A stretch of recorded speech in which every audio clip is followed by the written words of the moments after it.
नमस्कार, मैं रिया और आप देख रहे हैं डॉक्टर साहिब। आज हमारे साथ बिहार के जाने माने eye specialist doctor Sunil Kumar Singh मौजूद है। डॉक्टर साहब, बहुत बहुत स्वागत है आपको हमारे चैनल में। धन्यवाद। ग्लूकोमा के बारे में हम जानकारी आपसे लेने वाले हैं कि आखिर ये होती क्या है, कैसे लोग समझे कि अब उन्हें ग्लूकोमा हो गई है, क्या क्या समस्याएं होती हैं उनके साथ और उसका इलाज क्या है। देखिए, ग्लूकोमा आँखों की वैसी बीमारियों में से है जिससे अगर रोशनी जाती है तो वो लौट के नहीं आती है। तो ये एक गंभीर बीमारी है। और दूसरा, ये बहुत सिम्टम भी आँखों में 90% केस में सिम्टम नहीं देता है और रोशनी बहुत धीरे धीरे जाती है कि कोई मरीज को पता भी नहीं चलता है रोशनी कब जा रही है। और जब तक मरीज को मालूम चलता है तब तक काफ़ी देर हो चुकी होती है। इसे साइलेंट थीफ ऑफ विजन या रोशनी चोर कहलाता है। इतनी धीरे रोशनी चुराता है कि लोगों को पता भी नहीं चलता है। इसलिए एक गंभीर बीमारी है, इसे गंभीरता से लिया जाए। और ऐसी बीमारियों में जागरूकता ही बचाव है, या अगर हो जाए तो अर्ली स्टेज में डायग्नोसिस हो ताकि रोशनी जाने से हम रोक सकें, क्योंकि रोशनी जो चली जाएगी वो लौट के नहीं आएगी। इसलिए इस बीमारी से जागरूक होना हर व्यक्ति को रहना। देखिए, घबराने की ज़रूरत नहीं, लेकिन जागरूक तो होना है। तो जागरूक कैसे रहा जाए? तो जागरूक है कि अगर आप में रिस्क फैक्टर है तो नियमित अंतराल पर नेत्र चिकित्सक से मिलकर ग्लूकोमा की जांच करा ले। उन्हें कह दें कि हमें रिस्क फैक्टर है, हमें जांच कर दीजिए कि ग्लूकोमा है कि नहीं। होने पर उचित उपचार होगा, और नहीं अगर ज़्यादा बढ़ जाएगा तो रोशनी जाने का, अंधत्व का खतरा होता है। तो रिस्क फैक्टर क्या है?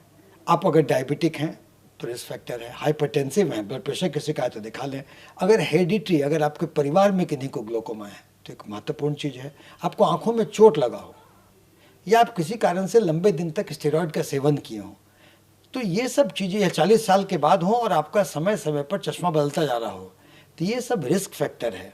तो अगर आप किसी एक रिस्क फैक्टर में रहते हैं तो इतनी जागरूकता होनी चाहिए कि कोई तकलीफ ना हो तो भी नेत्र चिकित्सक से मिलकर ग्लूकोमा की बात बोलकर उनसे उचित जांच करा लें। क्योंकि ग्लूकोमा के नए नए काफ़ी इलेक्ट्रॉनिक गैजेट आ चुके हैं। उन गैजेट में ग्लूकोमा काफ़ी अर्ली स्टेज में डायग्नोसिस हो सकता है, ताकि आपको भविष्य में अंधत्व से बचाया जा सके।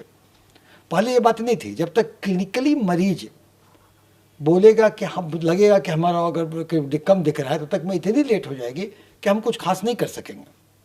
इसलिए अगर आपको रिस्क फैक्टर है तो आपको ये आपको आके जांच करानी होगी। लेकिन ग्लूकोमा का सिम्टम क्या, लक्षण क्या है? 90% से ज़्यादा केस में ग्लूकोमा के कोई लक्षण नहीं होते, इसलिए इसे खतरनाक बीमारी माना जाता है। साइलेंट थीफ ऑफ विजन कहा जाता है। 10% केस में ही जब एंगल क्लोजर ग्लूकोमा वाली बात होती है, जो एकाएक प्रेशर बढ़ता है तो आंखों में दर्द, लाली, कलर्ड हेलोज ये सब होती है। तो वो कलर्ड हेलोज ये सब एंगल क्लोजर ग्लूकोमा में। ज़्यादातर ग्लूकोमा ओपन एंगल ग्लूकोमा होता है, जिसमें कोई तकलीफ नहीं होती है। तो आपको अगर रिस्क फैक्टर है, आप नेत्र चिकित्सक के पास जाएं, ग्लूकोमा की जांच कराएं। वो नेत्र चिकित्सक प्रेशर लेगा आँख का। देखिए, 3 कंपोनेंट के कारण पहले शुरू में शक होता है। पहला तो उसका प्रेशर, आई का प्रेशर क्या है। दूसरा फंडस, आँख के फंडस में देखना होगा कप डिस्क रेशो क्या है। तीसरा visual field loss, visual field test कराएं, इलेक्ट्रॉनिक गैजेट से टेस्ट करा लें कि विजुअल फील्ड लॉस है कि नहीं। 3 कंप आजकल जो है ओसीटी, ये सब एक नए नए गैजेट आए हैं जो ग्लूकोमा को बहुत अर्ली स्टेज में हम जान लेते हैं। और ग्लूकोमा अगर हो भी गया तो घबराने की ज़रूरत नहीं है। ये आजकल न्यूअर मेडिसिन विज्ञान की प्रगति के बाद इतनी दवाइयाँ निकल गई हैं कि दवाइयाँ दी जाएंगी और आप नियंत्रण में रहेगा। जीवन भर आपको केवल दवाइयाँ लेनी पड़ेगी, समय समय पर डॉक्टर को दिखाना पड़ेगा, जांच कराने होंगे, और ग्लूकोमा आपका कुछ नहीं बिगाड़ सकेगा। ग्लूकोमा नियंत्रण में रहेगा। वैसे ही कुछ बिरले केस में जो व्यक्ति दवा नहीं लेता हो, या उनको मैक्सिमल मेडिकल थेरेपी पे भी प्रेशर कंट्रोल नहीं हो, तो उन्हें ऑपरेशन की जरूरत भी पड़ती है या लेज़र की जरूरत पड़ेगी। लेकिन आप ग्लूकोमा से जागरूक होने की ज़रूरत है, ग्लूकोमा से घबराने की ज़रूरत नहीं है। लेकिन ग्लूकोमा जागरूकता है कि रोशनी एक बार जाए तो लौट के नहीं आती है। इसलिए आप ग्लूकोमा में नेत्र चिकित्सक से मिलकर ग्लूकोमा की जांच करा लें, सारे मशीन से जांच करा लें, और रेगुलर इंटरवल पर जांच कराएं कि ग्लूकोमा अगर हो भी जाए तो आपको कुछ बिगाड़ न सके। तो शुक्रिया डॉक्टर साहब, जो आपने ग्लूकोमा के बारे में हमारे साथ जानकारी साझा की उसके लिए बहुत बहुत शुक्रिया। धन्यवाद, धन्यवाद आपका। तो आप डॉक्टर सुनील कुमार सिंह को सुन रहे थे, जिन्होंने हमारे साथ ग्लूकोमा के बारे में जानकारी साझा की है। आप क्या सोचते हैं इस विषय में, हमें कमेंट कर ज़रूर बताएं। चैनल को सब्सक्राइब करें, फेसबुक पेज को लाइक करें। साथ ही डॉक्टर साहब से आपकी क्या सवाल है, हमें कमेंट कर या मेल के माध्यम से भेज सकते हैं। वीडियो देखने के लिए आपका शुक्रिया।